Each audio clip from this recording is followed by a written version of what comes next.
Good morning friends, welcome to స్ఫూర్తి news. స్ఫూర్తి live కార్యక్రమం ఇచ్చేస్తున్న మీ అందరూ కూడా ధన్యవాదాలు తెలియజేస్తే ఈనాటి ప్రధాన పత్రికల్లోని వార్తా విశేషాల్లోకి మనం ఒకసారి వెళ్లే ముందు మన స్ఫూర్తి న్యూస్ను సబ్స్క్రైబ్ చేసుకునే మిత్రులు ఉంటే దయచేసి సబ్స్క్రైబ్ చేసుకునే మిత్రులారా, మీరు సబ్స్క్రైబ్ చేసుకుంటే మన స్ఫూర్తి న్యూస్లో వచ్చే ప్రతి వార్త ఎప్పటికప్పుడు మీకు నోటిఫికేషన్ రూపంలో రావడం జరుగుతుంది.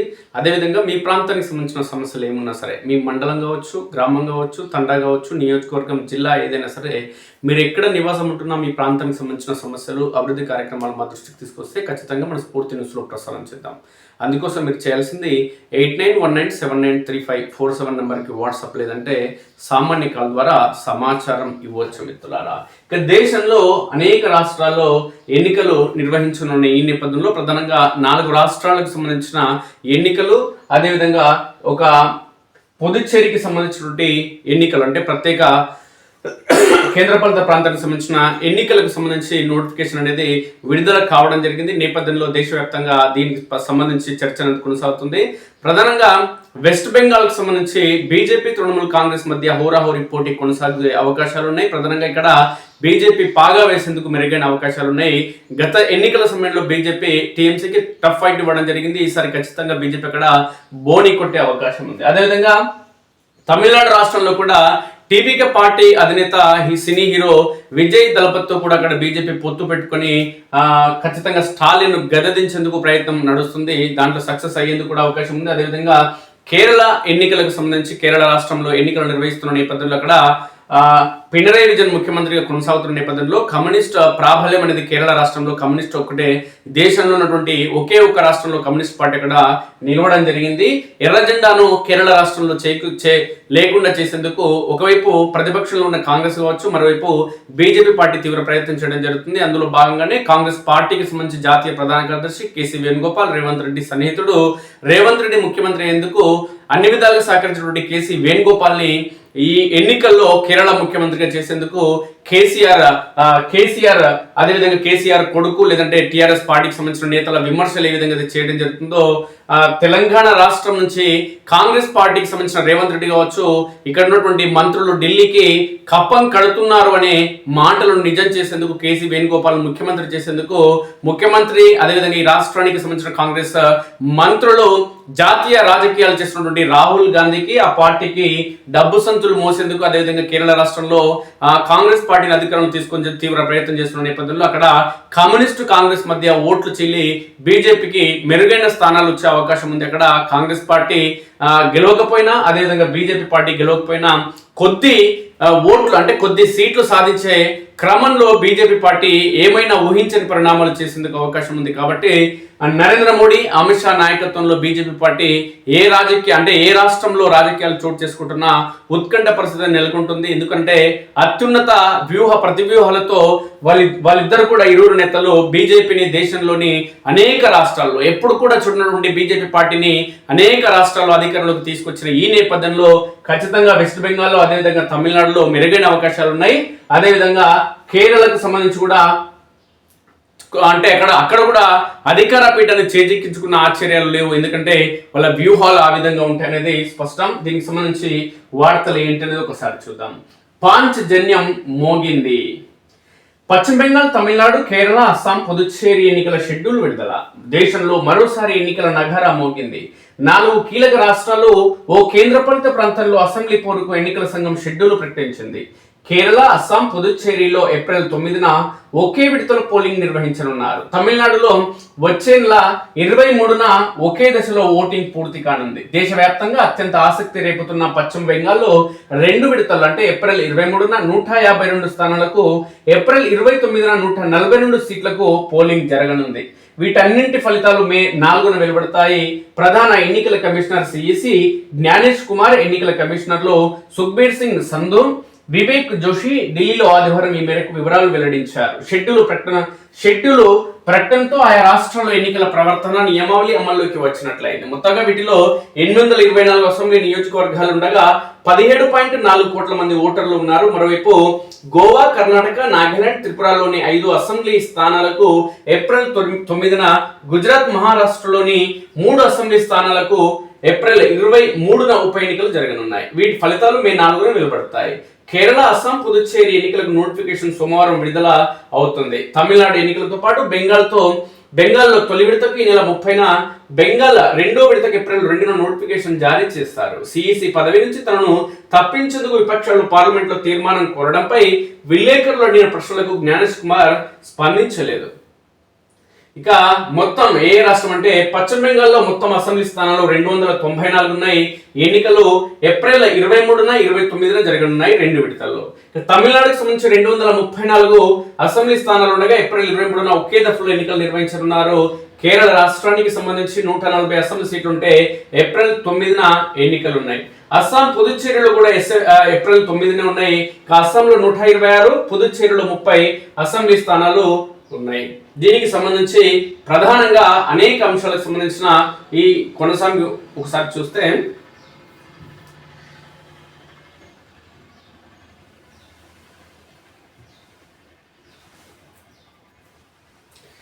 పశ్చిమ బెంగాల్లో వరుసగా 4వసారి ప్రభుత్వాన్ని ఏర్పాటు చేయాలని తృణమూల్ కాంగ్రెస్ అధినాయకురాలు సీఎం మమతా బెనర్జీ పట్టుదలతో ఉండగా, తమిళనాడులో అధికారాన్ని నిలబెట్టుకోవాలని డిఎంకే అధినేత ముఖ్యమంత్రి స్టాలిన్ కృషి చేస్తున్నారు.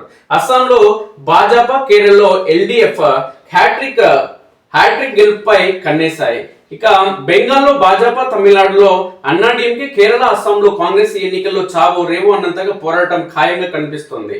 బెంగాల్లో తృణమూల్ భాజపా మధ్య పోటీ ఉండగా, అస్సాంలో భాజపా, కాంగ్రెస్ మధ్య పోటీ ఉంది. కేరళలో ఎల్డీఎఫ్, యూడీఎఫ్, తమిళనాడులో డిఎంకే, ఏడీఎంకే, పుదుచ్చేరిలో ఎన్డీఏ, ఇండియా కూటమిల మధ్య ప్రధాన పోటీ నెలకొంది. ఇక 5 ఏళ్లకు ఒకసారి ప్రభుత్వం మారడం దాదాపు సాంప్రదాయంగా మారిన కేరళలో గత ఎన్నికల్లో పరిస్థితి మారిపోయింది. పినరయ్ విజయన్ నేతృత్వంలో సిపిఎం కూటమి వరుసగా 2సారి ప్రభుత్వాన్ని ఏర్పాటు చేసింది. ఈసారి దాన్ని గద్దెదించాలని కాంగ్రెస్ నేతృత్వంలోని యూడీఎఫ్ సర్వశక్తులు ఒడ్డుతుంది. ఇక తమిళనాడులో వరుసగా 2సారి గెలిచి ఇదివరకు జయలలిత నెలకొల్పిన రికార్డును సమన్ చేయాలని ముఖ్యమంత్రి స్టాలిన్ ఉవ్విళ్లూరుతున్నారు. ఇదివరకు కరుణానిధి, జయలలిత మధ్య హోరాహోరీ నెలకొన్నప్పుడు ఆ రాష్ట్రంలో 5 ఏళ్లకు ఒకసారి అధికారం మారే సంప్రదాయం కొనసాగేది. అయితే 2011-16 ఎన్నికల్లో జయలలిత నేతృత్వంలోని ఏఐఏడీఎంకే వరుసగా 2 సార్లు అధికారం చేపట్టి ఆ సాంప్రదాయాన్ని చెరిపేసింది. ఎన్డీఏ కూటమిలో ఉన్న ఏఐఏడీఎంకే సినీ నటుడు విజయ్ నేతృత్వంలోనూ ఏర్పడిన టీవీకే పార్టీని తమతో కలవాలని కోరుతూ వ్యూహాలు రచిస్తుంది బీజేపీ. ఇక బెంగాల్లో తృణమూల్ ఓడితే ఆ పార్టీ మనుగడ ప్రమాదంలో పడే అవకాశం ఉంటుంది. అక్కడ ఒకసారి అధికారం కోల్పోతే పుంజుకోవడం కష్టమని వామపక్షాల చరిత్రను బట్టి తెలుస్తుంది. అస్సాంలో కాంగ్రెస్ గెలవకపోతే వరుసగా 3వసారి పరాజయాన్ని మూటగట్టుకున్నట్లు అవుతుంది. పుదుచ్చేరిలో గెలుపోటములు జాతీయ రాజకీయాలపై పెద్దగా ప్రభావం చూపే అవకాశం లేదు. ఇక మోడీ సుడిగాలి పర్యటనలు భాజపా ఎన్నికలను ప్రతిష్టాత్మకంగా భావిస్తుంది. ఎన్నికలు జరగనున్న ఈ రాష్ట్రాల్లో ప్రధాని మోదీ ఇప్పటికే సుడిగాలి పర్యటనలు చేపట్టడం జరిగింది. అయితే ప్రధానంగా మెజార్టీ రాష్ట్రాల్లో ఖచ్చితంగా బీజేపీకి మెరుగైన అవకాశాలు ఉన్నాయి. దీనికి ప్రధాన కారణం బీజేపీ నరేంద్ర మోడీ నాయకత్వంలోని బీజేపీ పాలిత రాష్ట్రాలు, అంటే బీజేపీ ఎంత అద్భుతంగా పాలన చేస్తుంది అనడానికి ఇది ఒక నిదర్శనంగా మనం చెప్పుకోవచ్చు. ఈ ఎన్నికలకు సంబంధించి ఒక్కొక్క రాష్ట్రంలో ఏ విధంగా పరిస్థితులు ఉన్నాయని ఒకసారి కనుక మనం చూస్తే, ఇటు తమిళనాడుకు సంబంధించి స్టాలిన్ ఖచ్చితంగా అధికారాన్ని కోల్పోయేందుకే మెరుగైన అవకాశాలు ఉన్నాయి. అన్నింటికంటే ముందు మాయావతి తన అధికారాన్ని ఖచ్చితంగా ఈసారి పోగొట్టుకునేందుకు అవకాశం ఉంది. దీనికి ప్రధాన కారణం ఆఫ్ఘనిస్తాన్, ఇతర దేశాలకు సంబంధించిన వ్యక్తులని భారతదేశంలోకి చొప్పించి వెస్ట్ బెంగాల్కి వచ్చిన మరుక్షణమే ఆధార్ కావచ్చు, పాన్ కార్డు కావచ్చు, రేషన్ కార్డు రిలీజ్ చేస్తూ ఓటు బ్యాంక్ రాజకీయాలు చేస్తున్న నేపథ్యంలో ఓటు బ్యాంక్ రాజకీయాలతో పాటు ఇతర దేశాలకు సంబంధించిన వ్యక్తులు మన దేశంలోకి వచ్చి తీవ్ర ఇబ్బందులు, అనేక వ్యవహారాలు నడపడం భారతదేశానికి ప్రమాదకంగా మారిన నేపథ్యంలో ఖచ్చితంగా తృణమూల్ కాంగ్రెస్ అక్కడ ఓడిపోయేందుకు మెరుగైన అవకాశాలు ఉన్నాయి. అయితే చూద్దాం దీదీకి ఎదురవుతుందా? బెంగాల్లో వరుసగా 4వ విజయంపై దీదీకి ఎదురుందా? బెంగాల్లో వరుసగా 4వ విజయంపై తృణమూల్ గురి. తొలిసారి గద్దెనెక్కాలని భాజపా తహతహ, కాంగ్రెస్ వామపక్షాల పోరు ఉనికి కోసమే. అక్కడ ఏం లేదు ఎఫెక్ట్, ఓన్లీ టీఎంసీ బీజేపీ మధ్యనే పోటీ. వచ్చే నెలలో ఎన్నికలు జరగనున్న రాష్ట్రాల్లో అత్యధిక మంది దృష్టిని ఆకర్షిస్తుంది కేవలం నిస్సందేహంగా పశ్చిమ బెంగాల్ మాత్రమే. ఇక్కడ సీఎం మమతా బెనర్జీ నేతృత్వంలోని తృణమూల్ కాంగ్రెస్ వరుసగా 4వ విజయం కోసం శ్రమిస్తుండగా పార్టీని గద్దెదించి తొలిసారి పాలనా పగ్గాలు చేపట్టాలని భాజపా వ్యూహాలు రచిస్తుంది. ఈ 2 పక్షాల మధ్య హోరాహోరీ ఖాయం. కాంగ్రెస్ వామపక్షాలు బరిలో ఉన్నా వాటి పోరాటము ఉనికి కోసం మాత్రమే. ఓటరు జాబితా ప్రత్యేక సమగ్ర సవరణ సర్ ప్రక్రియ ఈసారి ఎన్నికల్లో కీలకంగా మారనుంది. సర్తో రాష్ట్రంలో ఓటర్ల సంఖ్య 7.66 కోట్ల నుంచి ప్రస్తుతం 6.44 కోట్లకు తగ్గింది. చాలా నియోజకవర్గాల్లో సమీకరణలు మారిపోతాయి. ఇక తృణమూల అదేవిధంగా మమతపైనే భారం. రాష్ట్రంలో 15 ఏళ్లుగా అధికారంలో ఉండటంతో వ్యవస్థాగతంగా తృణమూల చాలా బలపడింది. మమత జనాకర్షణ శక్తి పార్టీకి అతిపెద్ద బలం. లక్ష్మీ బండార్, కన్యాశ్రీ, స్వాస్థ్య సాధి వంటి పథకాలతో మహిళలకు తృణమూల బాగా చేరువైంది. సర్కు వ్యతిరేకంగా క్షేత్రస్థాయిలో న్యాయస్థానంలో చేస్తున్న పోరాటం ఎన్నికల్లో పార్టీకి సానుకూల అంశంగా మారొచ్చు. బెంగాలీ అస్తిత్వంపై భాజపా దాడి చేస్తున్నట్టు మమత ఆరోపణలు గుప్పిస్తున్నారు. దీర్ఘకాలికంగా అధికారంలో ఉండడంతో ప్రజల్లో సహజంగా ఏర్పడే వ్యతిరేకతతో పాటు అవినీతి ఆరోపణలు, పార్టీలో వర్గ విభేదాలు వంటి ప్రతికూలతలను అధిగమించగలిగితేనే తృణమూల మళ్ళీ గెలవగలుగుతుంది.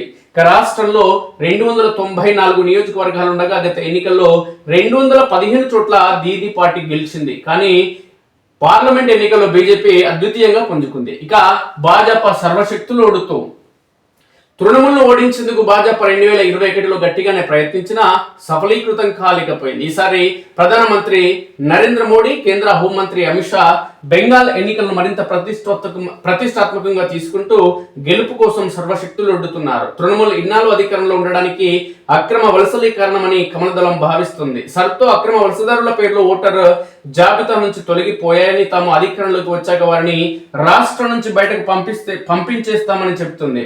తృణమూల్ పాలనలో శాంతి భద్రతలు క్షీణించాయని, మహిళలకు భద్రత కరువైందని ఆరోపిస్తుంది. వామపక్షాలు కాంగ్రెస్ ఓటు బ్యాంకును తమ వైపు తిప్పుకోవడం, బలమైన హిందుత్వవాదంతో ముందుకు వెళ్తుండడం భాజపాకు కలిసొచ్చే అంశాలు. ముందు నుంచి పార్టీలో ఉన్న నేతలకు కొత్తగా చేరుతున్న వారికి మధ్య విభేదాలు తలెత్తుతుండడం ప్రతికూల అంశం. గత ఎన్నికల్లో 77 స్థానాలను భాజపా దక్కించుకుంది. ఇక సిపిఎం గత వైభవం కోసం సిపిఎం తన మిత్రపక్షాలతో కలిసి బెంగాల్లో 1977 నుంచి 2011 వరకు నిరంతరాయంగా పాలించింది. కానీ గత అసెంబ్లీ ఎన్నికల్లో వామపక్షాల ఓట్ల శాతం కేవలం 4.73కు పడిపోయింది. 15 ఏళ్లలో రాష్ట్రంలో వాటి పరిస్థితి ఎంత దారుణంగా మారిపోయిందో చెప్పేందుకు ఇది నిదర్శనం. గత అసెంబ్లీ ఎన్నికలతో పోలిస్తే 2024 లోక్సభ ఎన్నికల్లో ఓట్ల శాతం పెరగడం, బంగ్లా బచావో యాత్రకు మంచి స్పందన రావడం సానుకూల అంశాలు. కాంగ్రెస్ తిరిగి పుంజుకోవాలని వామపక్షాల కంటే ముందు దశాబ్దాల పాటు బెంగాల్ను కాంగ్రెస్ పాలించింది. రాష్ట్రంలో తిరిగి పుంజుకోవాలన్న కృతనిశ్చయంతో ఈసారి ఒంటరిగా ఎన్నికల బరిలో దిగుతుంది. మాల్దా, ముర్షిదాబాద్, నదియా వంటి జిల్లాలో ఇప్పటికీ పార్టీ బలంగానే ఉంది. ఈ పరిణామాలన్నీ ఇట్లనే వీళ్ళు వేరువేరుగా పోటీ చేసి అక్కడ బీజేపీకి మెరుగైన అవకాశాలు ఉంటాయి. ఇక కేరళలో త్రిముఖ పోటీ, విజయన్ హ్యాట్రిక్ పై ఉత్కంఠ, 3 కూటముల ముచ్చటైన పోరు. కేరళ రాష్ట్రం అంటే దేశంలో అత్యధిక మంది చదువుకున్న వ్యక్తులు కావచ్చు, లేదంటే అక్కడ వాళ్ళ జీవనోపాధి కూడా అద్భుతంగా ఉండడం కావచ్చు, లేదంటే అత్యధిక మంది యువకులు దేశంలోని అనేక రాష్ట్రాల్లో అంటే నలుమూలల అనేక ఉద్యోగాలు చేయడం, అవి ప్రైవేట్ కావచ్చు, ఇతర కంపెనీలు కావచ్చు, లేదంటే ప్రపంచంలోని ఇతర దేశాల్లో కూడా నివాసం ఉంటూ వాళ్ళ ఆర్థికంగా నిలదొక్కుకోవడం అనేది ఇక్కడ చాలా దేశంలో నెంబర్ 1గా చెప్పుకోవచ్చు. ఈ అంటే అత్యధిక మంది చదువుకోవడం, అదేవిధంగా అనేక దేశాల్లో స్థిరపడడం, అదేవిధంగా ఒక ఉన్నతమైన ఆలోచనలు కావచ్చు, విలువలతో కూడినటువంటి రాజకీయం అనేది ఇక్కడ కొనసాగడం లేదు. అంటే విద్యావంతులు, మేధావులు ఉన్నప్పటికీ కొంతమంది పెత్తందారుల వ్యవహార తీరు కావచ్చు, లేదంటే కొన్ని పార్టీలకు సంబంధించి రాజకీయం చేయడం జరుగుతుందనేది, అదేవిధంగా హిందుత్వం పైన వ్యతిరేకత అక్కడ బాగా కొనసాగుతుందనేది జరుగుతున్న చర్చ. దీనికి ఈ నేపథ్యంలోనే నిన్న మొన్న వచ్చినటువంటి అనేక సినిమాలకు సంబంధించి హిందుత్వంపై జరుగుతున్నటువంటి దాడులు కావచ్చు, లేదంటే ఇతర అంశాలకు సంబంధించి సెన్సిటివ్ విషయాలకు సంబంధించి కూడా నిరంతరం కేరళ రాష్ట్రం అనేది చర్చనీయాంశంగా మారుతుంది. అయితే ప్రధానంగా భూలోక స్వర్గంగా చెప్పుకున్నటువంటి కేరళ రాష్ట్రానికి సంబంధించి ఎన్నికలకు సంబంధించి హ్యాట్రిక్ విజయాన్ని అక్కడ కొనసాగించేందుకు పినరయి విజయన్ పార్టీ ప్రయత్నం చేస్తుంటే ఖచ్చితంగా అక్కడ బీజేపీ అదేవిధంగా ఇతర పార్టీలతో చిన్న పార్టీలతో పొత్తు పెట్టుకుని ఖచ్చితంగా అక్కడ ప్రభుత్వాన్ని ఏర్పాటు చేయాలన్న సంకల్పంతో బీజేపీ పార్టీ పనిచేస్తుంటే, కాంగ్రెస్ పార్టీ తమ సత్తా చూపించేందుకు అదేవిధంగా భారీ మొత్తంలో డబ్బు ఖర్చు చేసేందుకు అది తెలంగాణ రాష్ట్రం నుంచి వెళ్లేందుకు తీవ్ర ప్రయత్నం చేయడం జరుగుతున్నది ప్రతిపక్షాల విమర్శలు. ఈ పరిణామాల నేపథ్యంలో త్రిముఖ పోటీలో ఏ పార్టీకి మేలు జరుగుతుందంటే, ప్రధానంగా అధికార పార్టీ ఉంది కాబట్టి ప్రభుత్వం కావచ్చు, అధికారులు లేదంటే అధికార సంబంధిత వ్యవస్థ మొత్తం పినరయి విజయన్ పార్టీకి సపోర్ట్ చేయడం జరుగుతుంది. కానీ అక్కడ ఉన్నటువంటి ఎక్కువ మంది ఆ పార్టీకి, కేరళ రాష్ట్రానికి సంబంధించి ఆ పార్టీకి మద్దతు ఎక్కువ ఇచ్చే అవకాశం ఉంది. దీనికి ప్రధాన కారణం అక్కడ క్రిస్టియన్స్ కావచ్చు, ముస్లిమ్స్ అత్యధిక మంది జనాభా ఉన్న నేపథ్యంలో బీజేపీకి అక్కడ అవకాశాలు కొంచెం తగ్గే అవకాశం ఉంది. కానీ ఏ చిన్న అవకాశం వచ్చినా బీజేపీ మాత్రం ప్రభుత్వాన్ని ఏర్పాటు చేసేందుకు అవకాశం ఉంటుంది.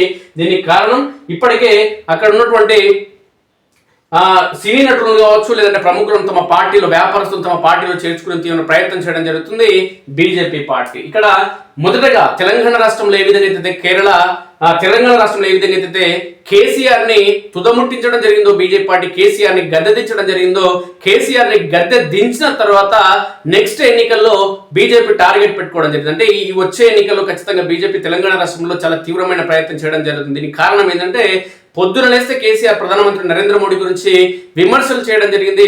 ప్రధానమంత్రి నరేంద్ర మోడీ గద్దె దించుతా, నేను ప్రధానమంత్రి అయితే నా కొడుకుని ఇక్కడ తెలంగాణ రాష్ట్రానికి ముఖ్యమంత్రి చేస్తున్న కోణంలో మాట్లాడడం జరిగింది. అదేవిధంగా దేశంలోని అనేక రాష్ట్రాల్లో టీఆర్ఎస్ పార్టీని బీఆర్ఎస్ పార్టీగా మార్చి అనేక రాష్ట్రాల్లో బీఆర్ఎస్ పార్టీ ఆఫీసులను ఓపెన్ చేయడం జరిగింది. తృతీయ కూటమిని నేను ఏర్పాటు చేస్తా, దేశానికి ప్రధానమంత్రి తన కోణంలో నిరంతరం మోడీ పైన విమర్శలు చేసిన నేపథ్యంలో కేసీఆర్ ఇక్కడ గద్దె దించడం జరిగింది బీజేపీ పార్టీ. ఈ పరిణామాలన్నింటి నేపథ్యంలో ఇక్కడ గమనిస్తే ఏంటి అని అంటే, పినరయ్ విజయన్ ఇప్పుడు బీజేపీ పార్టీకి టార్గెట్ కాబట్టి పినరయ్ విజయ్ ని ఇక్కడ ఖచ్చితంగా గద్దెదించేందుకు ఈసారి బీజేపీ ప్రయత్నం చేస్తుంది.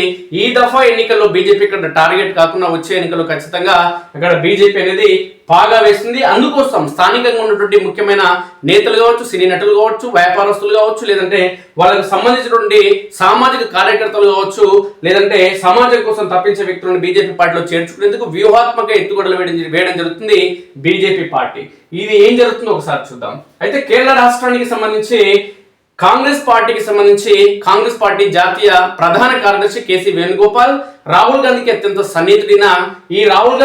సన్నిహితుడు ఉన్న నేపథ్యంలో కేసీ వేణుగోపాల్ కాంగ్రెస్ పార్టీ అత్యధిక స్థానాలు గెలుపుంది. అక్కడ ఆయనను ముఖ్యమంత్రి చేసేందుకు ప్రయత్నం జరుగుతుంది. ఆ ప్రయత్నంలో భాగంగానే ఆయనకు సన్నిహితుడైనటువంటి తెలంగాణ రాష్ట్ర ముఖ్యమంత్రి రేవంత్ రెడ్డి ఆయనకు ఆర్థిక సపోర్ట్ ఇచ్చేందుకు పరిణామాలు జరుగుతున్నాయి. అందులో భాగంగానే ఇక్కడ ఉన్నటువంటి మంత్రులు కావచ్చు, లేదంటే ముఖ్యమంత్రి కావచ్చు, 1000 కోట్లను కాంగ్రెస్ పార్టీ అధిష్టానానికి ఇచ్చేందుకు ప్రయత్నం జరుగుతుంది. ఆ 1000 కోట్లతో కేరళలో అధికారాన్ని చేజిక్కించుకునేందుకు అవకాశం ఉందనే కోణంలో, ఆ ప్రయత్నం జరుగుతుందనే కోణంలో ప్రతిపక్ష బీఆర్ఎస్ పార్టీ బీజేపీ తీవ్ర విమర్శలు చేయడం జరుగుతుంది. అయితే బీజేపీ, అదేవిధంగా కాంగ్రెస్, అదేవిధంగా ఈ పినరయ్ విజయన్ సంబంధించిన ఈ పార్టీలకు సంబంధించి ఈ ప్రతివ్యూహాలు ఏ విధంగా కొనసాగుతున్నాయి, 3 పార్టీల మధ్య కొనసాగే ఈ త్రిముఖ పోటీలో ఎవరు గెలవబోతున్నారు అన్నది ఒకసారి చూస్తే, మన స్ఫూర్తికి సంబంధించిన సమాచారం ప్రకారం పినరయ్ విజయన్ కి మరోసారి అవకాశాలు ఉంటాయి. ఆ తర్వాత బీజేపీ కొద్ది స్థానాలు గెలిచే అవకాశం ఉంది. కానీ కాంగ్రెస్ కి ఎలాంటి అవకాశాలు, అక్కడ ప్రభుత్వాన్ని ఏర్పాటు చేసేంత దమ్ము కాంగ్రెస్ కు లేదనేది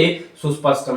కేరళ అనగానే ఒకసారి వామపక్ష ప్రజాతంత్ర కూటమి ఎల్డీఎఫ్, తదుపరి ఎన్నికల్లో ఐక్య ప్రజాతంత్ర కూటమి అంటే యూడీఎఫ్ గెలుస్తూ రావడం సహజమే. అయినా గత ఎన్నికల్లో ఎల్డీఎఫ్ ఆ ఆనవాయితీని తిరగరాసి వరుసగా రెండోసారి అధికారంలోకి వచ్చింది. అంటే కేరళ రాష్ట్రానికి సంబంధించి ఒకసారి ఒక పార్టీకి సంబంధించిన ప్రభుత్వం ఏర్పడితే మరోసారి ఆ ప్రభుత్వాన్ని ఓడించి ప్రతిపక్ష పార్టీని అధికారంలోకి తేవడం, అధికార పార్టీని ప్రతిపక్షంలో కూర్చోబెట్టడం, మళ్ళీ ఎన్నికల్లో ప్రతిపక్షాన్ని అధికార పక్షంలో కూర్చోబెట్టడం జరుగుతుంది. కానీ గత ఎన్నికల సమయంలో పినరయ్ విజయన్ ఈ చరిత్రను రికార్డు తిరగరాస్తూ రెండోసారి కూడా వరుసగా అధికారాన్ని చేపట్టడం జరిగింది. వరుసగా రెండోసారి ముఖ్యమంత్రి అయిన చరిత్ర కేరళ ప్రస్తుత ముఖ్యమంత్రి పినరయ్ విజయన్. ఈ నేపథ్యంలోని మూడోసారి హ్యాట్రిక్ కొట్టే అవకాశం ఉందా అనే చర్చ ఇప్పుడు కొనసాగుతుంది. 4 దశాబ్దాల్లో ఎన్నడూ లేని ఘనతను సాధించిన కూటమి ఈసారి గెలిచి హ్యాట్రిక్ తో మరో అరుదైన రికార్డు సాధిస్తుందా, లేదంటే హస్తవాసి ఫలించి కాంగ్రెస్ నేతృత్వంలోని యూడీఎఫ్ నెగ్గుతుందా, ఈ రెండు కాకుండా ఎన్డీఏ పాగా వేస్తుందా అనేది ఆసక్తికరంగా మారింది. ఈసారి సంప్రదాయ కూటములతో పాటు ఎన్డీఏ రంగంలోకి దిగడంతో త్రిముఖ సమర వాతావరణం కనిపిస్తుంది. తిరుగుబాటుదారులు, అసమ్మతి నేతల బెడద ప్రధాన పార్టీలకు ఇబ్బందికరంగా మారనుంది. స్థానిక మద్దతుతో వీరు సంప్రదాయ ఓటు బ్యాంకులకు గండి కొట్టేలా ఉన్నారు. రాష్ట్ర ఆర్థిక పరిస్థితులు, అటవీ ప్రాంతాల్లో వన్యప్రాణులతో ఎదురవుతున్న ఇబ్బందులు, శబరిమల ఆలయ అంశాలు వంటివి ప్రధాన అస్త్రాలు కానున్నాయి. ఎల్డీఎఫ్ అభివృద్ధి మంత్రం మౌలిక సదుపాయాల అభివృద్ధి, సామాజిక సంక్షేమ పథకాలు వంటివి తమ విజయాలుగా అధికార ఎల్డీఎఫ్ ప్రచారం చేసుకున్నది. ముఖ్యమంత్రి విజయన్ దార్శనికత, బలమైన క్యాడర్, సంక్షేమ పథకాల సాయంతో వరుసగా మూడోసారి విజయం సాధించగలమని ఆశాభావం వ్యక్తం చేస్తుంది. శబరిమల ఆలయ బంగారం తాపడం పనుల్లో సీనియర్ నేతలు ఎదుర్కొంటున్న అభియోగాలు, సిపిఎం, సిపిఐ మధ్య విభేదాలు వంటివి ఇబ్బందికరంగా మారనున్నాయి. ఇక సీఎం విజయంతో సహా 81 మంది అభ్యర్థుల పేరును ఆదివారం విడుదల చేశారు. వీరిలో 6 స్వతంత్రులు, సిపిఐ 25 మంది అభ్యర్థులను ప్రకటించింది.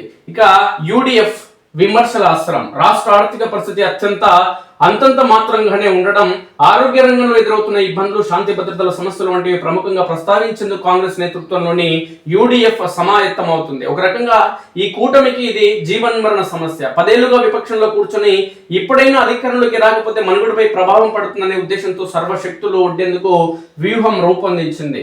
ప్రభుత్వ వ్యతిరేకతపై ఆశ పెట్టుకుంది. 2021 తర్వాత జరిగిన అసెంబ్లీ ఉప ఎన్నికల్లో 5లో 4 సాధించిన విజయంతో కూటమిలో విశ్వాసం కనిపిస్తుంది. 2024 లోక్సభ ఎన్నికల్లోనూ 20లో 18 సీట్లు యూడిఎఫ్కే దక్కాయి. సీఎం అభ్యర్థిని ప్రకటించకపోవడం, నేతల మధ్య విభేదాలు మాత్రం సమస్యగా మారింది ఆ పార్టీకి. ఇక ఎన్డీఏ ఆశల పల్లకి. తిరువనంతపురం నగరపాలిక సంస్థ ఎన్నికల్లో సాధించిన విజయంతో ఎన్డీఏ జోరు మీద ఉంది. ఆ ఊపుతో ఈసారి అసెంబ్లీ ఎన్నికలపై ఆశలు పెట్టుకుంది. ఓ ప్రత్యామ్నాయ శక్తిగా తనకు తాను నిరూపించుకునేందుకు ఉవ్విళ్లూరుతుంది. జంట ఇంజిన్ల సర్కారు వల్ల లభించే డబుల్ ఇంజిన్ సర్కారు వల్ల లభించే ప్రయోజనాలను వివరించి రాష్ట్రంలో తమకు అవకాశం ఇవ్వాల్సిందిగా ప్రజలను కోరనుంది. స్వయంగా ప్రధాని మోదీ గత కొన్ని నెలలుగా కేరళపై ప్రత్యేకంగా దృష్టి సారించడం జరిగింది. ఇక తమిళనాడుకు సంబంధించి పరిస్థితులు ఏంటి అనేది ఒకసారి చూస్తే, తమిళనాడు రాష్ట్రం ఏర్పడినప్పటి నుంచి ఎప్పుడు కూడా ఒక పార్టీ అధికారంలో ఉంటే ప్రతిపక్షంలో ఉన్నటువంటి పార్టీని ఆ నెక్స్ట్ ఎన్నికల్లో అధికార పార్టీలో చేర్చడం, అధికారం ఇచ్చేది. సేమ్ కేరళ మాదిరిగానే తమిళనాడులో కూడా మళ్ళీ అధికార పక్షానికి ప్రతిపక్షం హోదా, ప్రతిపక్షానికి అధికార హోదా ఇస్తూ అంటే ప్రభుత్వ మార్పిడి జరిగేది నిరంతరం. ఈ పరిణామాల నేపథ్యంలోనే జయలలిత మాత్రమే వరుసగా 2 సార్లు తమిళనాడు రాష్ట్రానికి ముఖ్యమంత్రి అయ్యి ఆమె రికార్డు సృష్టించడం జరిగింది. ఆ రికార్డును సమన్ చేసేందుకు ఈరోజు స్టాలిన్ ప్రయత్నం చేయడం జరుగుతుంది. స్టాలిన్ తండ్రి కరుణానిధి జయలలిత మధ్యనే నిరంతరం దశాబ్దాల పాటు రాజకీయం వైరంతో అనేది కూడుకొని రాజకీయ వైరం అనేది కొనసాగింది. ఈ రాజకీయ వైరంలో భాగంగానే కరుణానిధిని వరుసగా 2 సార్లు ఓడించి తమిళనాడు ముఖ్యమంత్రిగా జయలలిత రికార్డు సృష్టించడం జరిగింది. అయితే తన తండ్రిపై నెలకొల్పిన జయలలిత రికార్డును సమన్ చేస్తూ వరుసగా 2 సార్లు ముఖ్యమంత్రి కావాలని కోణంలో స్టాలిన్ ప్రయత్నం చేయడం జరుగుతుంది. అయితే ఇక్కడ తమిళనాడు రాష్ట్రంలో అక్కడ టీవీకే పార్టీకి సంబంధించిన అధినేత సినీ నటుడు దళపతి విజయ్కి సంబంధించి విజయ్ని తమ పార్టీతో పొత్తు పెట్టుకోవాలని కోణంలో బీజేపీ పార్టీ ఇప్పటికే వ్యూహాలు రచించడం జరుగుతుంది, రాయబారం పంపడం జరుగుతుంది. అందులో భాగంగానే విజయ్ పార్టీకి అత్యధికంగా 80 సీట్లు ఇవ్వడం అనేది ఆ రాష్ట్రంలో ఉన్నటువంటి అసెంబ్లీ ఎన్నికలకు సంబంధించి ఆయన పార్టీకి 80 సీట్లు ఇవ్వడం, అసెంబ్లీ స్థానాలు. అదేవిధంగా బీజేపీ పార్టీ అనుబంధ పార్టీలు అయితే 2 పార్టీల మధ్య టీవీకే బీజేపీ అనుబంధ పార్టీలు కనుక గెలిస్తే అక్కడ విజయ్కి దళపతి విజయ్ హీరోకి సంబంధించి డిప్యూటీ సీఎం చేస్తామని కోణంలో అక్కడ హామీ ఇవ్వడం జరుగుతుంది. ఇందులో ప్రధాన భూమిక పోషిస్తున్నది AP deputy CM Pawan Kalyan. దీని అంశానికి సంబంధించి ఇప్పటికే విజయ్తో ఆయన మాట్లాడడం జరిగింది. సినీ నటుడు విజయ్ ఆయన సినీ పర్సన్ నుంచి రావడం జరిగింది.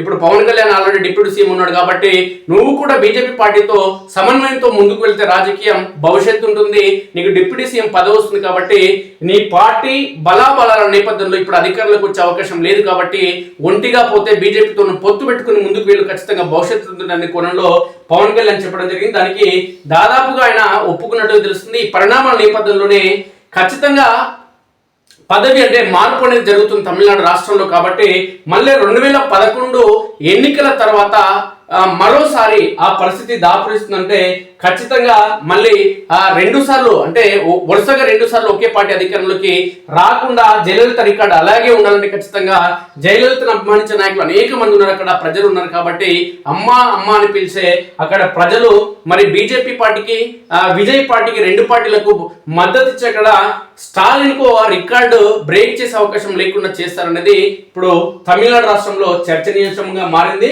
ఒకసారి చూద్దాం. తమిళనాట కూటముల వేట.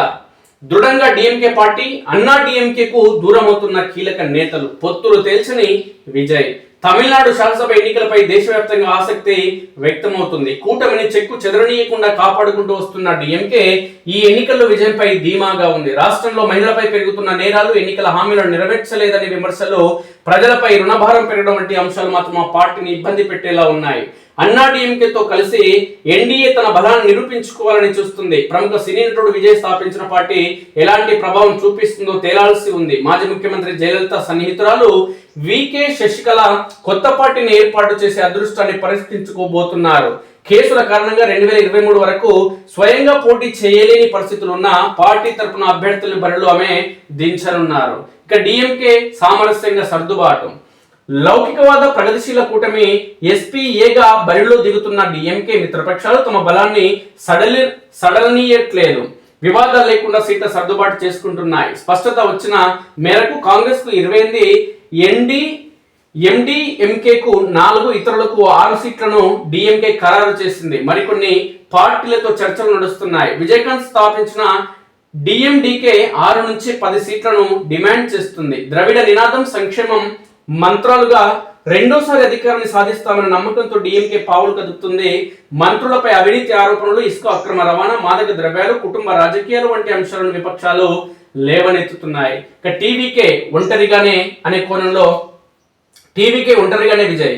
ఎన్నికల్లో కీలకంగా మారిన ప్రముఖ నటుడు Vijay party Tamilaga victory కలగం. TVK ఇప్పటికే కూటమిపై స్పష్టత ఇవ్వకపోవడంతో ఒంటరిగా బరిలో దిగుతుందనే వార్తలు వెలువడుతున్నాయి. సూపర్ 6 హామీలు, విజయ్ కున్న ప్రజాదరణపై కొత్త పార్టీ ఆశలు పెట్టుకుంది.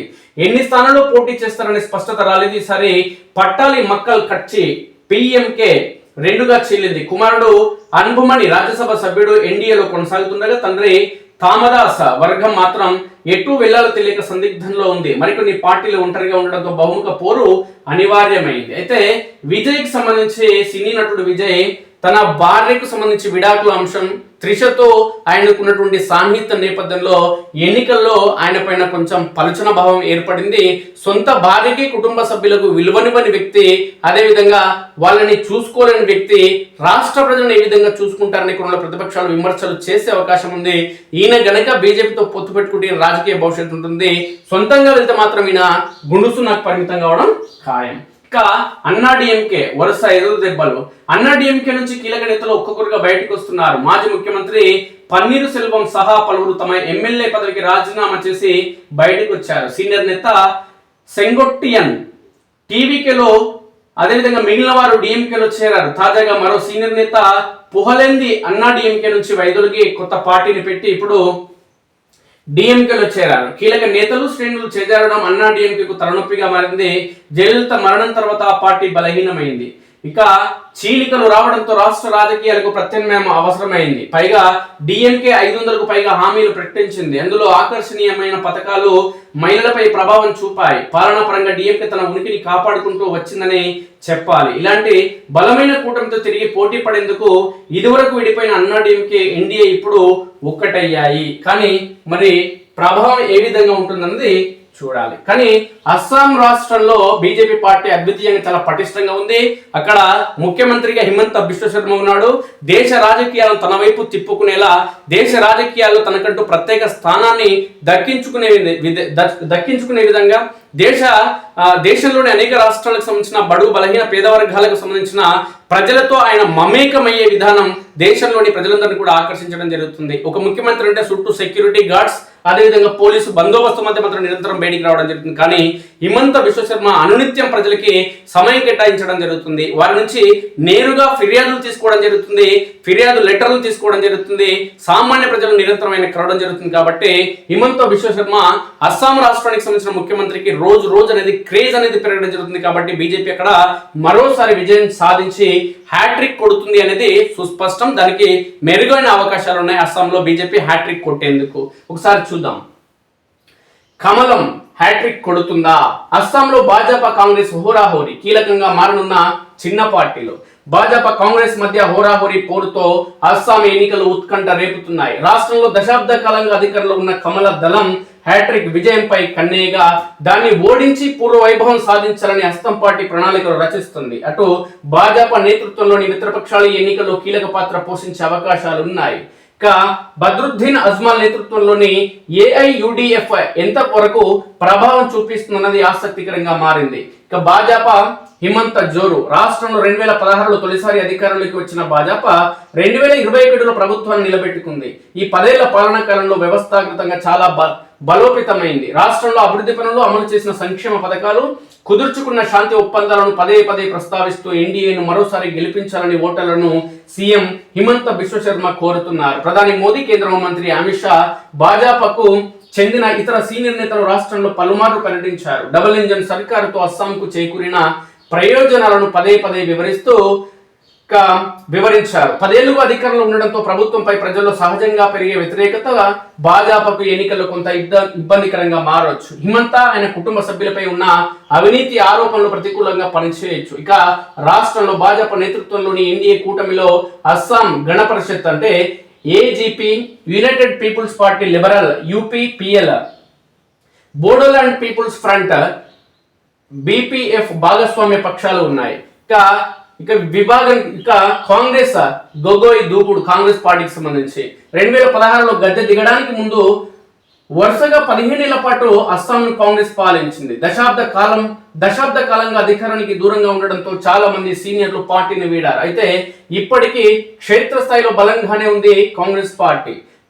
రాష్ట్ర అధ్యక్షుడు గౌరవ్ గొగోయ్ దూకుడుగా ముందుకు వెళ్తూ భాజపాను ఓడించేందుకు ప్రణాళికలు రచిస్తున్నారు. మైనార్టీ ఓటర్ల మద్దతుపై పార్టీ భారీగా ఆశలు పెట్టుకుంది. కాంగ్రెస్ రాష్ట్ర విభాగం మాజీ అధ్యక్షుడు భూపేన్ బోరా ఇటీవలే పార్టీని వీడడం గట్టి ఎదురుదెబ్బ. గొగోయ్కి ఆయన భార్య ఎలిజబెత్ కోల్ బర్న్ కి పాకిస్తాన్ తో సంబంధాలు ఉన్నాయని హిమంత బిశ్వ శర్మ ఆరోపిస్తుండడం కొంత ప్రతికూలంగా మారింది. రాష్ట్రంలో ఎన్నికల్లో కాంగ్రెస్ తో కలిసి CPM, Assam Jatiya Parishad, AJP, all party hill leaders conference, APHLC పోటీ చేస్తున్నాయి. గత ఎన్నికల్లో 16 సీట్లు గెలుచుకున్న ఏఐయుడిఎఫ్ ఒంటరిగా బరిలోకి దిగుతుంది. మొత్తానికి పరిణామాలన్నింటి చూస్తుంటే ఖచ్చితంగా అస్సాంలో బీజేపీ హ్యాట్రిక్ కు మెరుగైన అవకాశాలు ఉన్నాయి. తమిళనాడులో బీజేపీ ఖచ్చితంగా ఖాతా తెరిచేందుకు అధికారులకు వచ్చేందుకు అవకాశం ఉంది. ఇక కేరళ రాష్ట్రంలో టఫ్ ఫైట్ ఇచ్చేందుకు అవకాశం ఉందనేది సుస్పష్టం. ఇక దీదీకి ఎదురుందా అన్న అంశం అనేది ఇప్పుడు సంచలనాత్మకంగా మారింది. దీదీ ఖచ్చితంగా ఆమె బలాలపైనే ఆధారపడింది. ఇక పుదుచ్చేరిలో రంగస్వామి పైన అధికార కూటమి ఆశలు. కేంద్ర పాలిత ప్రాంతం పుదుచ్చేరిలో అధికార All India NR Congress Bhajapa సంకీర్ణ ముఖ్యమంత్రి ఎన్ రంగస్వామికి ఉన్న ప్రజాదరణ, సంక్షేమ చర్యలపై ఆశలు పెట్టుకుని ఈసారి ఎన్నికల్లో బరిలోకి దిగుతుంది. శాంతి భద్రతలు లోపించడం, కృత్రిమ ఔషధాల తయారీ వెనుక రాజకీయ ప్రముఖులు ఉండడం వంటి అంశాలు ఈ కూటమిని ఇబ్బంది పెట్టే అవకాశం ఉంది.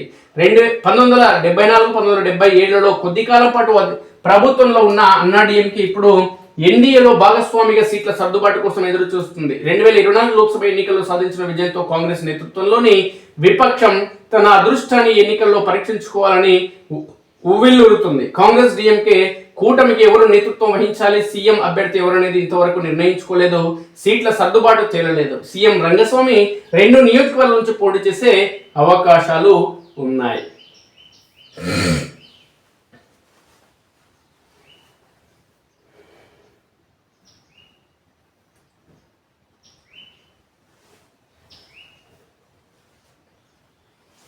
ఇవి దేశవ్యాప్తంగా నిర్వహిస్తున్నటువంటి 4 రాష్ట్రాలు, కేంద్రపాలిత ప్రాంతానికి సంబంధించినటువంటి ఎన్నికల ఏ విధంగా ఉండబోతున్నాయనే అంశానికి సంబంధించిన వార్తలు. ఇక ఇరాన్ పై నిప్పుల రవాణా, ఇస్ఫహాన్ నగరంలో విధ్వంసం, 15 మంది మృత్యువాత, షిరాజ్ పైన దాడులు, గల్ఫ్ దేశాలపై ఇరాన్ క్షిపణులు, డ్రోన్లు, అమెరికా, ఇజ్రాయెల్ మినహా మిగిలిన దేశాల నౌకలకు అనుమతి. ఇక 22 నుంచి రైతు భరోసా 3 విడతల్లో 9,000 కోట్లు, తొలి దఫా 3,590 కోట్లు నర్మటలు విడుదల చేయనున్న ముఖ్యమంత్రి. రోహిత్ రెడ్డి ఆదేశాలతోనే కాల్పులు. ఏది Rohit Reddy? Pilot Rohit Reddy TRS party MLA అయిన మాజీ ఎమ్మెల్యే.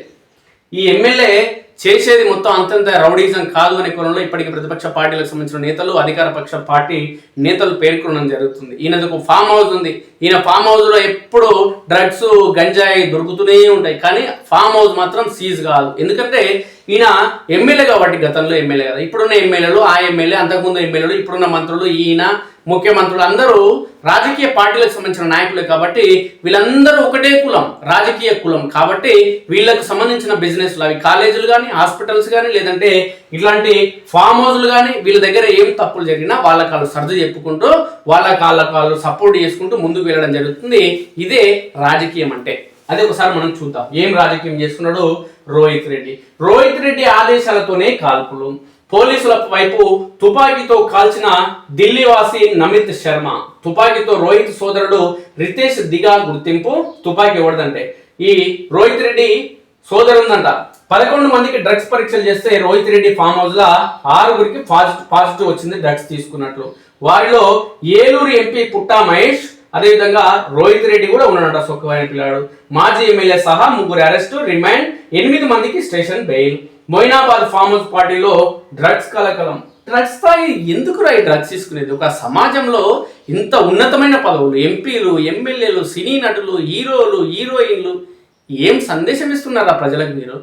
మిమ్మల్ని చూసి మీరు వేసుకునే డ్రెస్సులు వేసుకోవాలని చెప్పి, మీరు మాట్లాడే మాటలను దాన్ని అదే విధంగా ఫాలో కావాలని చెప్పి ప్రజలు ఎదురు చూడడం జరుగుతుందిరా. ఒక ఉన్నత స్థాయిలో ఉన్నటువంటి రాజకీయ పార్టీలకు సంబంధించిన నాయకులు సిగ్గు, లజ్జ, చీము, నెత్తురు లేకుండా సమాజాన్ని పక్కదారి పట్టించే విధంగా మీరే డ్రగ్స్ తీసుకుంటే ఎట్లా నాకు అర్థం కాదు.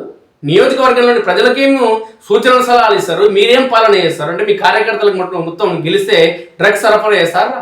ప్రజలకు సరఫరా చేస్తారా? అందరు తాగి సావాలా? బారాసా నేత తాండూరు మాజీ MLA pilot Rohit Reddy farm house లో మద్యం పార్టీ దుమారం రేపింది. అక్కడ డ్రగ్స్ వినియోగిస్తున్నారన్న సమాచారంతో శనివారం రాత్రి తెలంగాణ ఈగల్ పోలీసులు ఆకస్మిక దాడి చేసి 11 మందిని పరీక్షించగా 6గురు డ్రగ్స్ తీసుకున్నట్లు నిర్ధారణ అయింది. పాజిటివ్ వచ్చిన వారిలో ఏపీలోని ఏలూరు తెలుగుదేశం పార్టీ ఎంపీ పుట్ట మహేష్ కుమార్, పైలట్ రోహిత్ రెడ్డి ఉన్నారు. పోలీసులు సోదాలకు వెళ్లిన సమయంలో నమిత్ శర్మ అనే వ్యక్తి కాల్పులు జరిపారు. రోహిత్ రెడ్డి ఆదేశాలతోనే కాల్పులు జరిపినట్లు పోలీసులు అభియోగాలు నమోదు చేశారు. మోయినాబాద్ ఠాణాలో 11 మందిపై కేసు నమోదవగా రోహిత్ రెడ్డిని ప్రధాన నిందితుడిగా పేర్కొనడం జరుగుతుంది. ఏమయ్యా రోహిత్ రెడ్డి, ఏం పని అయింది? కాల్పులు జరుపుతావా? నాకు అర్థం కాదు. మంది చంపే పరిస్థితి ఏంది ఆయన? ఇక రోహిత్ రెడ్డితో పాటు మరో 2 అరెస్ట్ చేశారు. మిగిలిన 8 మందికి స్టేషన్ బెయిల్ ఇచ్చారు. ఇక పోలీసులు ఆదివారం రాత్రి 9 గంటల సమయంలో ఉప్పరపల్లిలో జడ్జి ముందు రోహిత్ రెడ్డి, రితేష్ రెడ్డి, నమిత్ శర్మలను ప్రవేశపెట్టారు. వాదనలు వెళ్లిన న్యాయమూర్తి 3 నిందితులకు 14 రోజుల రిమాండ్ విధించడంతో చంచల్గూడ జైలుకు తరలించారు. నిందితుల నుంచి 0.26 గ్రాముల కొకైన్, జర్మన్ మేడ్ తుపాకీ, 4 ఖాళీ క్వాట్ రిడ్జ్లు, 1 లైవ్ క్వాట్ రిడ్జ్, 48 బీర్లు, 6 మద్యం సీసాలు స్వాధీనం చేసుకున్నారు. తొలుత నెగిటివ్, తర్వాత పాజిటివ్. వారాంతం నేపథ్యంలో పైలట్ రోహిత్ రెడ్డి శనివారం రంగారెడ్డి జిల్లా మోయినాబాద్ మండలం అజీజ్ నగర్ లోని తన ఫామ్ హౌస్ లో స్నేహితులతో స్నేహితులకు పార్టీ ఇవ్వాలని నిర్ణయించుకున్నారు. ఆ పార్టీకి ఏలూరు ఎంపీ పుట్టా మహేష్ కుమార్, 37 సంవత్సరాలు ఎంపీ అయి నిన్న టీడీపీ టికెట్ ఇస్తే 37 ఏళ్లకు వీడు డ్రగ్స్ తీసుకుంటాడు. రోహిత్ రెడ్డి సోదరుడు రితేష్ రెడ్డి 40 సంవత్సరాలు. హైదరాబాద్లోని మణికొండకు చెందిన వ్యాపారులు మురవినేని రమేష్ 48 సంవత్సరాలు. వరమాచినేని శ్రవణ్ కుమార్ 43 సంవత్సరాలు. ఢిల్లీకి చెందిన వ్యాపారి నమిత్ శర్మ 42 సంవత్సరాలు. ఇక అమీర్పేటకు చెందిన నల్లపనేని విజయకృష్ణ 49 సంవత్సరాలు. బెంగళూరుకు చెందిన న్యాయవాది కౌశిక్ రవి 30 సంవత్సరాలు. ఇక పుప్పాలగూడకు చెందిన తిరువీధుల అర్జున్ రెడ్డి 33 సంవత్సరాలు. వికారాబాద్ జిల్లా కన్వాలాగ్ బాగ్ చెందిన సిలువేరు శరత్ కుమార్ 33 సంవత్సరాలు. ఇక ఫిల్మ్ నగర్ చెందిన ప్రియాంక రెడ్డి 34 సంవత్సరాలు. ఇక ఫామ్ హౌస్ కు వచ్చారు. పార్టీకి విదేశీ మద్యం తీసుకువచ్చారు. అక్కడ డ్రగ్స్ వినియోగిస్తున్నట్లు సమాచారం అందుకున్న తెలంగాణ ఈగల్, శంషాబాద్, చేవెళ్ల, ఎస్ఓటి, మొయినాబాద్ పోలీసులు దాదాపు 40 మంది రాత్రి 10 గంటలకు సోదాలకు వెళ్లారు. నేరుగా సోదాలకు వెళ్తే తలో దిక్కు నుంచి తప్పించుకుంటారనే ఉద్దేశంతో ఫామ్ హౌస్ చుట్టూ ఉన్న గోడలు దూకి లోపలికి వెళ్లారు. ఫామ్ హౌస్ లోని చెట్ల చాటున చీకటిలో దాక్కుంటూ పార్టీ జరిగే ప్రదర్శనకి వెళ్తున్న క్రమంలో 3 సార్లు పేలుల శబ్దం వినిపించింది. తమను గమనించి తుపాకీతో కాల్పులు జరుపుతున్నారేమోనని అప్రమత్తమై తాము పోలీసులమని సోదాల కోసం వచ్చామని గట్టిగా చెప్పారు. ఆ సమయంలోనే నమిత్ శర్మ పోలీసుల వైపు తుపాకీతో 1 రౌండ్ కాల్చాడు. వెంటనే అతడిని అదుపులోకి తీసుకుని తుపాకీ స్వాధీనం చేసుకున్నారు. ఏమాత్రం పొరపాటు జరిగిన ప్రాణ నష్టం వాటిల్లేదు. ఇక నమిత్ శర్మ పక్కనే ఉన్న శరత్ కుమార్ దగ్గర తూటాలు షెల్స్ దొరికాయి. పార్టీలో పాల్గొన్న 11 మందికి డ్రగ్స్ కిట్లతో పరీక్షలు చేయగా రోహిత్ రెడ్డి, రితేష్ రెడ్డి, కౌశిక్ రెడ్డి, అర్జున్ రెడ్డి, నమిత శర్మకు పాజిటివ్ వచ్చింది.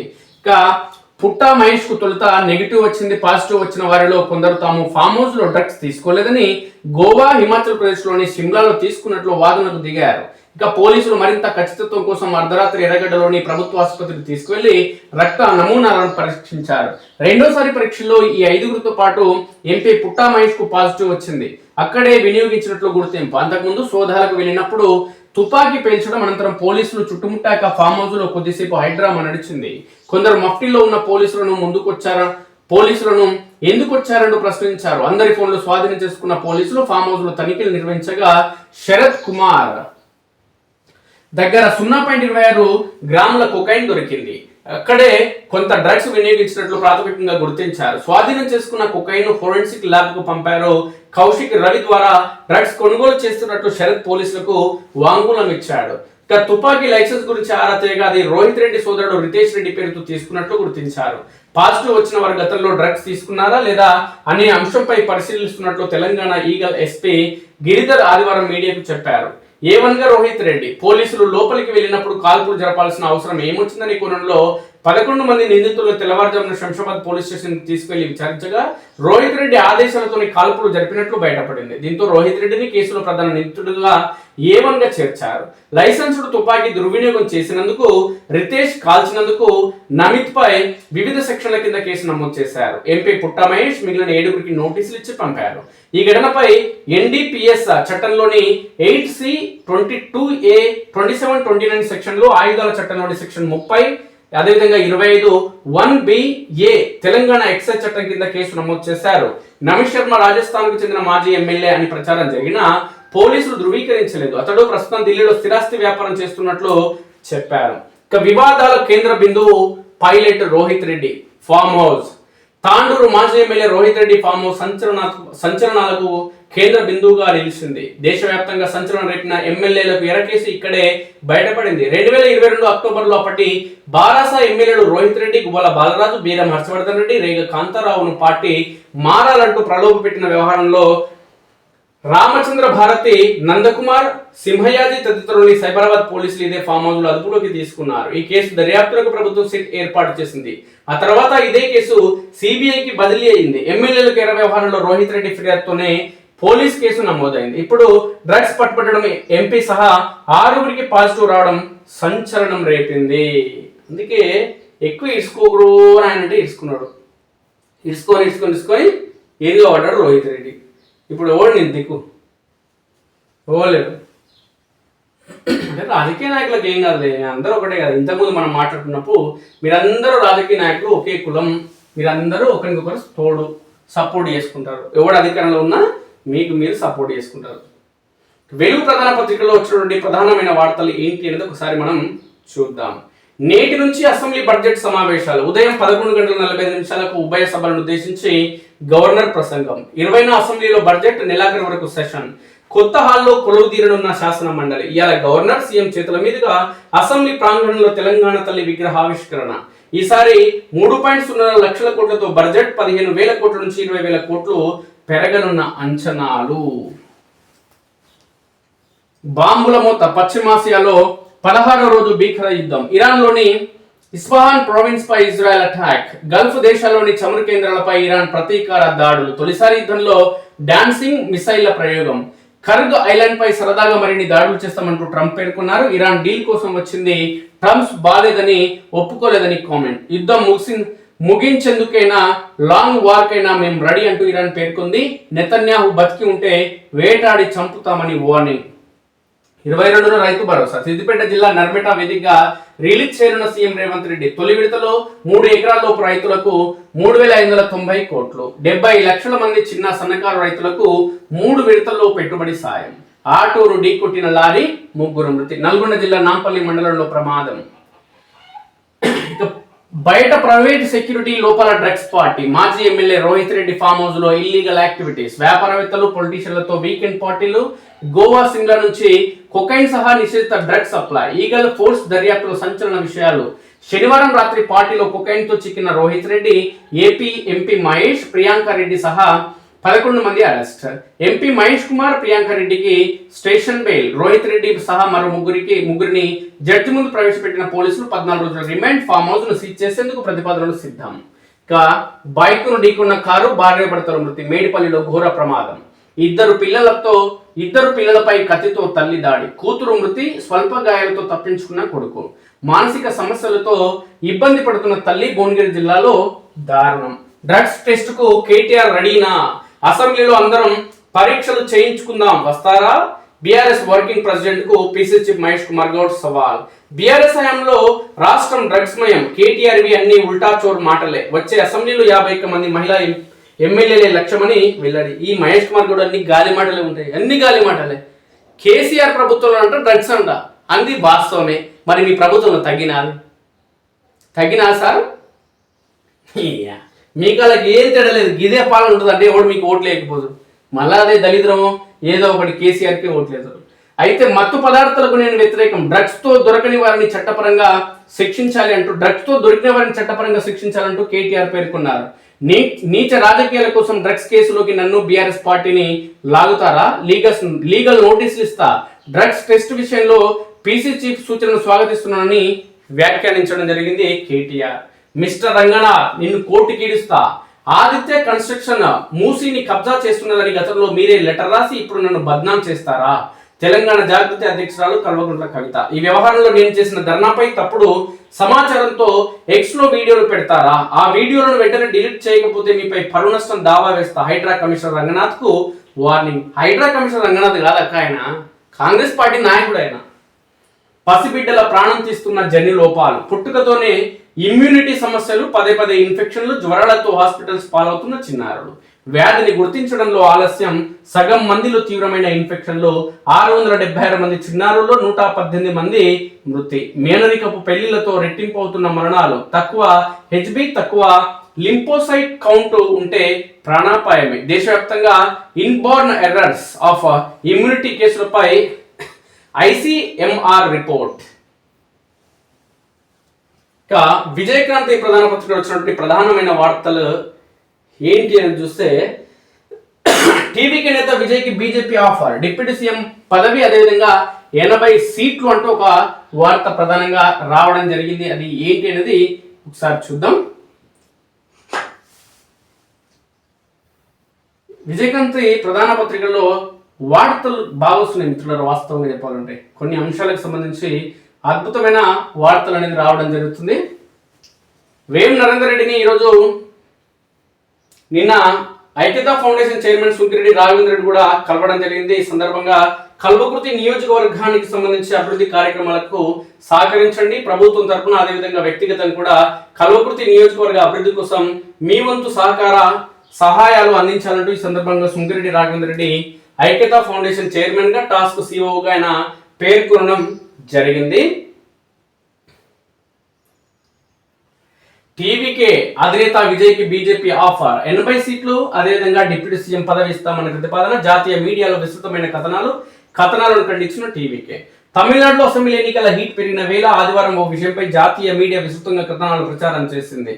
కథనాల సారాంశం ఏంటంటే, తమిళ వెట్రి కళగం అధినేత విజయ్కి బీజేపీ ఓ ఆఫర్ ఇచ్చింది. తమ కూటమిలో చేరితే టీవీకే పార్టీకి అంటే విజయ్ పార్టీకి 80 సీట్లతో పాటు డిప్యూటీ సీఎం పదవి ప్రతిపాదించింది.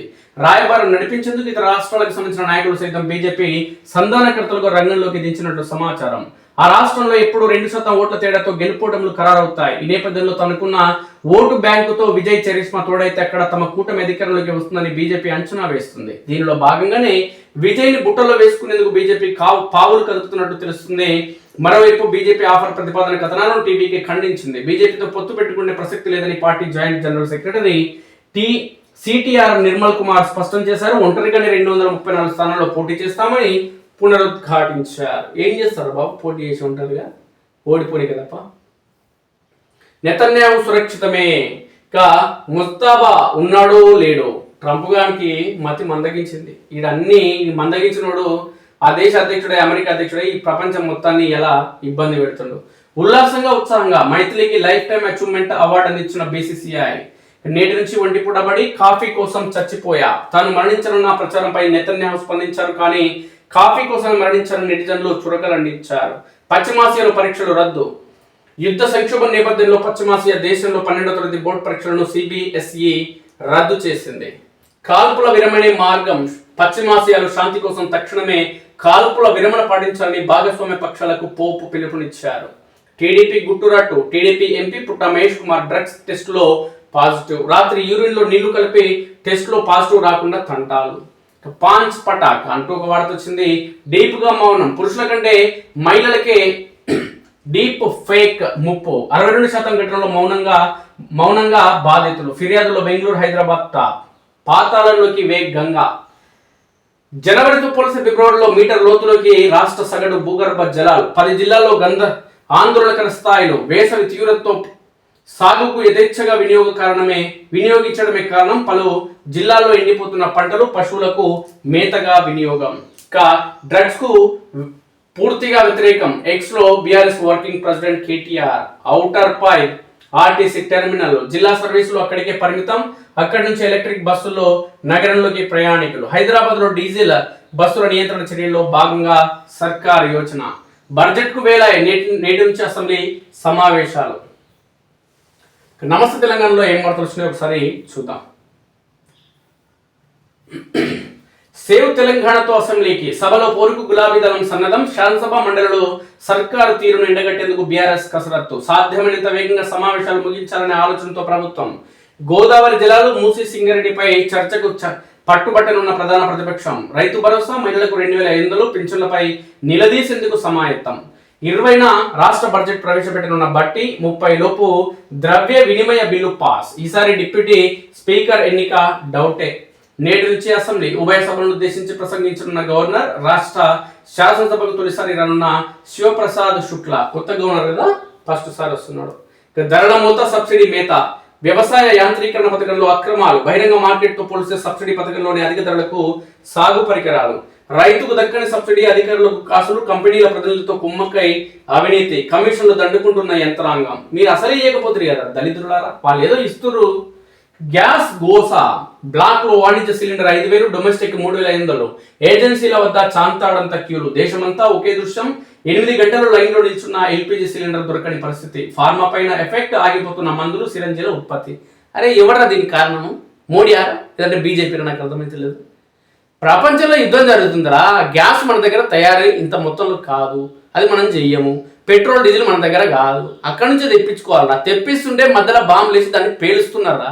దీనికి బుద్ధి లేని రాహుల్ గాంధీ, టీఆర్ఎస్ పార్టీలు ఏదో బీజేపీ పాలిత అసమర్థ పాలన ఏమర్థం ఉందరా. జనం నవ్వుకుంటున్నారా మీ వ్యాఖ్యలు చూసి, పిచ్చి పిచ్చి మాటలు మాట్లాడితే. దీనికి మోడీకి ఏందిరా సంబంధం? బెనిఫిట్స్ రాక రిటైర్డ్ జైలు మృతి. ఊపిరితిత్తుల మార్పిడికి 1.2 కోట్లు ఖర్చు. బకాయిల కోసం సర్కారుకు పలుమార్లు విజ్ఞప్తి అయినా స్పందించిన కాంగ్రెస్ ప్రభుత్వం. బెనిఫిట్స్ పై బెంగతోనే కన్నుమూతంటూ కుటుంబం పేర్కొంది. ఉద్యోగ విరమణ అయినా చేతికందని బెనిఫిట్స్ ఎప్పుడు చెల్లిస్తుందో చెప్పాలని ప్రభుత్వం. నెలల తరబడి ఎదురు చూపుతోనే ప్రాణాలు పోతున్నాయి.